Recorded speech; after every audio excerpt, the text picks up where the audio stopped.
Welcome back everyone, it's Charlie. This will be my Ahsoka Episode 2 video. There are a whole bunch of Easter eggs and references, lots more callbacks to things from Knights of the Old Republic and some of the games, so we'll break it all down. If you're brand new to the channel, be sure to subscribe to get all the episodes. We're doing that giveaway for the Echo Dots. All you have to do to enter is be a subscriber and post your favorite Easter egg from the episode on the video.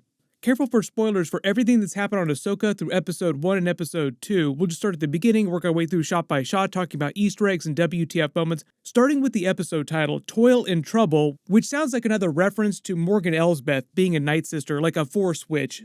All about her Eye of Scion, that she's building her giant hypergate ring device that she's going to use to bring Thrawn back to this galaxy. There are a couple interesting things that they do with the Legends canon too, like where they sort of clarified that he's now in a completely alternate galaxy, not just in the unknown regions. The actual opening scene is just the aftermath of Sabine's fight, getting her ass handed to her by Shin Hati, getting run through with a lightsaber, recovering in a hospital, Ahsoka watching over her, hearing Ezra's voice again. Then we get a bunch more references to Knights of the Old Republic and the Nightsisters. Baylan Skol calls this place here a reflex point. It's a point of departure that Ahsoka just asked Sabine about, and it's all about finding a safe hyperspace route through the unknown regions to this other galaxy that Morgan Elsbeth is talking about. The whole idea is that there is no known hyperspace routes between galaxies, so you'd be completely flying blind, like you could fly into something, through something, you die instantly. An ancient people from a distant galaxy. Would you like to see it? This is our galaxy. That is our destination. When Morgan Elsbeth says the people who built this waypoint structure in the star map were ancient and from that distant galaxy, she's talking about the Rakatan Infinite Empire. Maybe Dave Filoni is also borrowing some Easter eggs for the Qua race. They built the Infinity Gates. They also existed around that same time period, like more than 25,000 years ago. All these different races had either hypergates or ways to travel around galaxies instantaneously. But in the Star Wars canon, there are a number of races that were from outside the galaxy. Most people think of the Yuzafong, but they're a relatively more recent race. Most of the races that we're talking about are like really ancient, long-dead species. So what they might be doing is just bending the canon a little bit and saying the Rakatan also came from a different galaxy, not just inside the main galaxy, because at least in the Knights of the Old Republic, they are supposed to have come from the main galaxy where all the regular Star Wars characters in present day come from. Notice Morgan Elsbeth using her Nightsister abilities, confirming that she is Force sensitive, like she has a full Nightsister to activate the star map. That's what the green flame energy is. It looks just like it did during Clone Wars.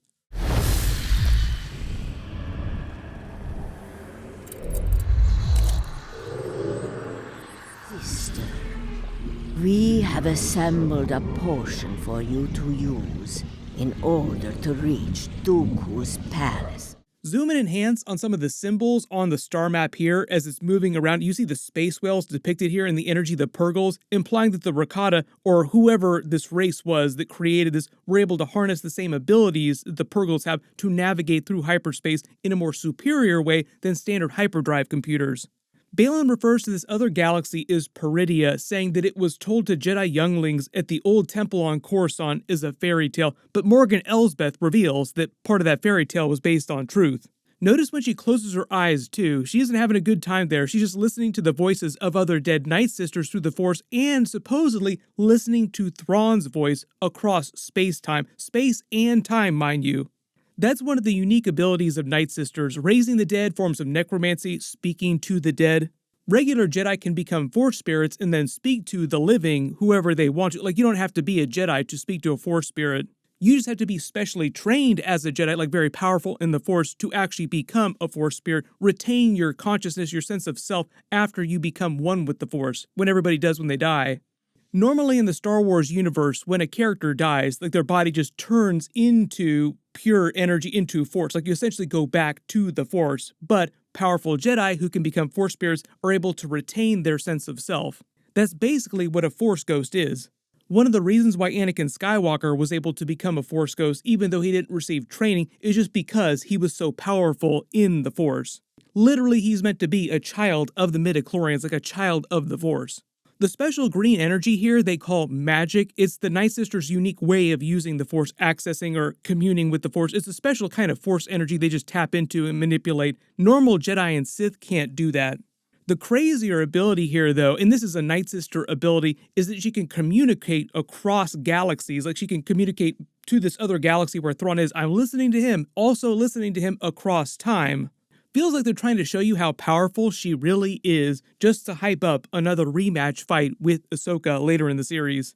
The interesting thing here, though, is how excited Baylan Skol sounds when he talks about Thrawn's return and the chaos it'll bring. Like, he's excited for the war against the New Republic in this new empire to form under Thrawn. And for us? Power. Such as you've never dreamed. That's why for some it means a new beginning, but for them, those two, it means immense power. What he might be referring to is that a Thrawn-ruled galaxy will just offer him complete access to anything and everything he needs to make himself more powerful in the Force, like holocrons, weapons, artifacts, special temples that help him harness Force energy. Maybe he intends on creating a new school in the Force for this dark Jedi practice, like whatever it is that he practices in the Force. Basically do whatever he wants to do.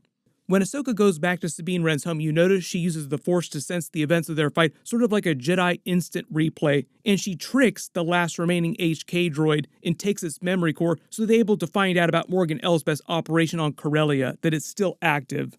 For the most part, Corellia in pretty much every Star Wars story has been used for their shipyards in some way. They built ships for the Old Republic during that era, the Republic after them, then the Empire after them, and now the New Republic.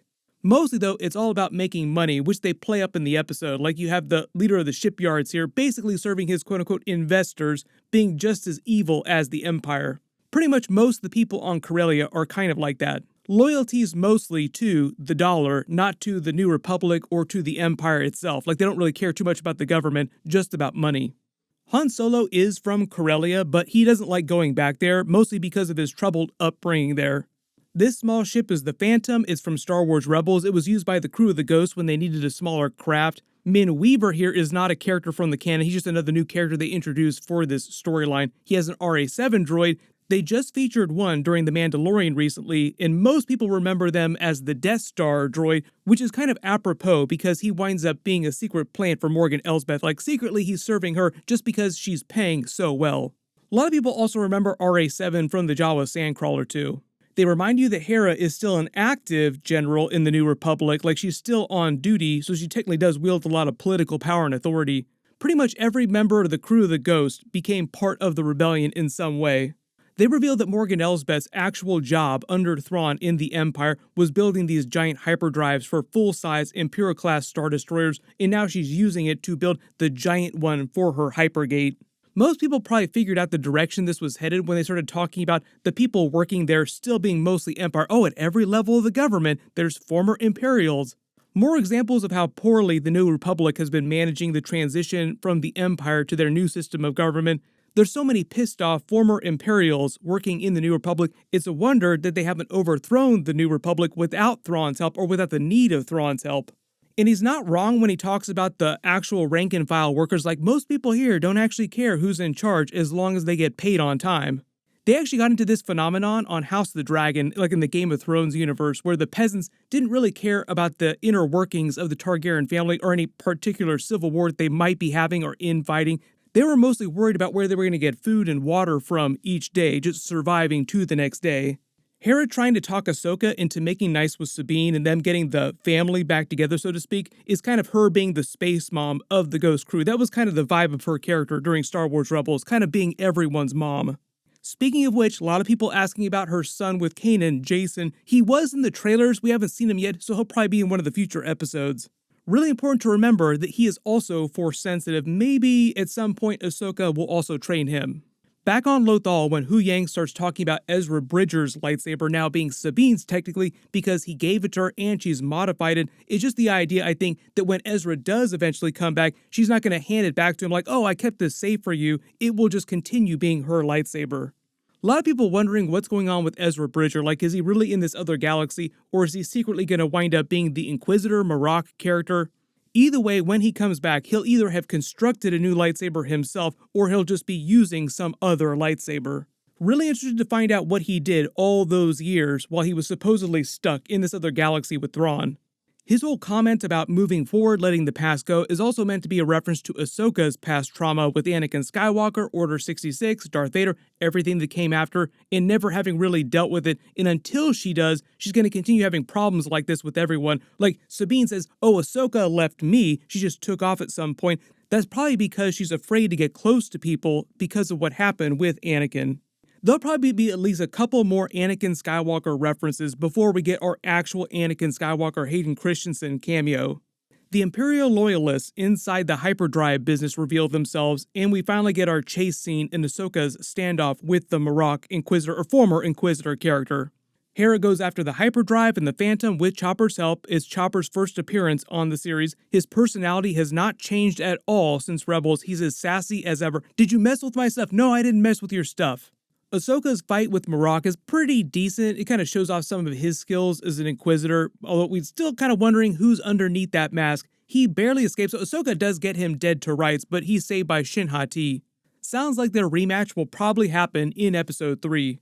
Hera manages to get that tracking device on the transport, but they'll probably be unable to stop them ultimately from using that hypergate to bring Thrawn back. Like, that's the whole idea, is that you want the war between Thrawn and the New Republic that Dave Filoni has been hyping up for a couple years now. One of the terms we use is, the war between the New Republic and the Remnant Empire. So we're going to see, you need a conflict. And I'm, just kind of looking at a lot of the things that were written over the years in various expanded universe projects, trying not just to look at what John and I did, but we're looking at what was done kind of historically in the time period as a guide. There's a treasure of things to draw from, not just within our own series, but in the bigger galaxy. The whole idea is that the Ahsoka series is meant to end the finale with him returning to the galaxy with his fleet, either the 7th fleet of ships or like a new fleet of ships that he found in this other galaxy. Then they'll begin either The Mandalorian Season 4 or the Thrawn movie with the actual war against the New Republic beginning. Kind of like the beginning of Revenge of the Sith, where they start in that space battle, like you open up and it's immediately in the middle of the battle. This is where the fun begins.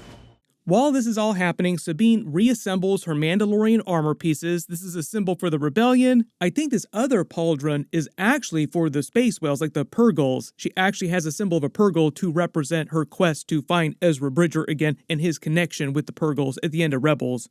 And she cuts her hair to the same short length that was at the end of Rebels in that ending scene. So essentially, it's the same ending scene from Rebels, like the same animated scene, but in live action with a few minor changes. But essentially, it's the exact same scene. When she cuts her hair, that's the exact same thing that Kanan did. So it's like that George Lucas quote, it's like poetry, it rhymes. Maybe if we're lucky, we'll get a Kanan flashback with live-action Freddie Prinze playing the character, or maybe like a Force Ghost Kanan scene. Now we've completely caught up with the end of Star Wars Rebels. So essentially, Episode 3 is the beginning of what you would call Star Wars Rebels Season 5.